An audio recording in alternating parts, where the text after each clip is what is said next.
किसी भी electrical device को स्टार्ट होने में बहुत ज़्यादा करंट चाहिए, लेकिन वो करंट उसको अपने सोर्स यानी बैटरी में से हासिल नहीं होती। तो वो करंट कहाँ से दिया जाता है? असल में हर एक इलेक्ट्रिकल डिवाइस के साथ कैपेसिटर मौजूद होता है, जो कि उसको उसकी नीड के मुताबिक इंस्टेंटेंटली करंट सप्लाई करता है। आज की इस वीडियो में हम कैपेसिटर, उसकी कंस्ट्रक्शन और उसके कवानीन के ऊपर डिस्कशन करेंगे। तो आए सबसे पहले हम कैपेसिटर को समझते हैं। A capacitor is a device that store the electrical energy. Capacitor एक ऐसी इलेक्ट्रिकल डिवाइस होती है जिसकी मदद से हम इलेक्ट्रिकल एनर्जी को इलेक्ट्रिक चार्ज की सूरत में स्टोर करते हैं।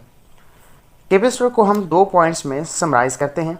अगर ये 2 पॉइंट्स आप समझ जाएं तो आप यकीन माने कैपेसिटर के आप मास्टर बन जाएंगे। Number 1 point is some electrical device require very high current 25 up to 50 ampere. To overcome this problem, a device is introduced called the capacitor.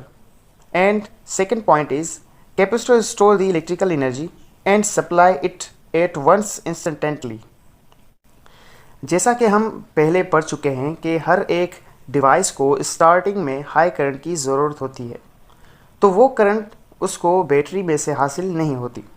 अगर बैटरी के पास इतनी तादाद में करंट मौजूद भी हो तो वो आहिस्ता आहिस्ता इसको रिलीज़ करता जाएगा, लेकिन यहाँ पर हमें एक साथ करंट देना होगा, तो वो करंट कैपेसिटर के अलावा कोई और नहीं दे सकता।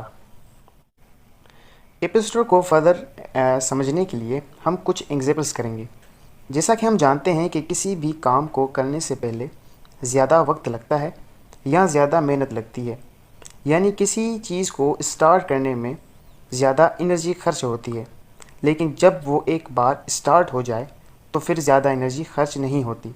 मसलन जब हम फ़ैन को ओपन करते हैं तो तब वो बहुत ज़्यादा करंट लेता है, उसके बाद चलते रहने के लिए इतना करंट नहीं चाहिए होता। कैपेसिटर की एक और मिसाल ये भी है कि जब कैमरा से हम पिक्चर निकालने के लिए फ्लैश जलाते हैं तो उस फ्लैश को ज़्यादा एनर्जी चाहिए, जबकि कैमरा के अंदर जो बैटरी होती है उसके पास इतनी एनर्जी नहीं होती कि वो फ्लैशिंग कर सके। अगर बैटरी के पास ज़्यादा एनर्जी होगी भी तो वो आहिस्ता आहिस्ता एनर्जी को रिलीज़ करती रहेगी। फ्लैशिंग के लिए 20 से 15 एम्पेयर तक इलेक्ट्रिकल एनर्जी चाहिए, तो कैमरा के अंदर भी कैपेसिटर होता है। कैपेसिटर अपने अंदर स्टोर की हुई एनर्जी को एक साथ रिलीज़ करता है। कैपेसिटर के बाद अब हम कैपेसिटर की कंस्ट्रक्शंस के ऊपर डिस्कशन करेंगे। कैपेसिटर 2 ऑब्जेक्ट्स का एक सिस्टम होता है। हम इसको यूँ भी कह सकते हैं कि कैपेसिटर 2 कंडक्टिंग ऑब्जेक्ट्स का एक सिस्टम होता है, जो कि एक दूसरे से किसी डाइलेक्ट्रिक के थ्रू सेपरेट होते हैं। अब हो सकता है कि वो 2 ऑब्जेक्ट्स कोई पैरेलल प्लेट्स हों, हो सकता है कि वो 2 ऑब्जेक्ट्स कोई कोएक्सियल हेलो सिलेंडर्स हों, हो सकता है कि वो 2 ऑब्जेक्ट्स कोई कंसेंट्रिक हेलो स्फेरिकल्स हों। इसका मतलब ये है कि कैपेसिटर की जो कैपेसिटी है वो डिपेंड करती है उसकी साइज़ और उसके मटेरियल के ऊपर। हर प्रोसेस की तरह कैपेसिटर भी इस प्रिंसिपल पे काम करता है। कंडक्टर पे चार्ज को बिना इफ़ेक्ट किए कंडक्टर का पोटेंशियल डिफरेंस बहुत ज़्यादा कम किया जाता है। कंसीडर करें कि एक कंडक्टर है और उस पे कोई चार्ज है।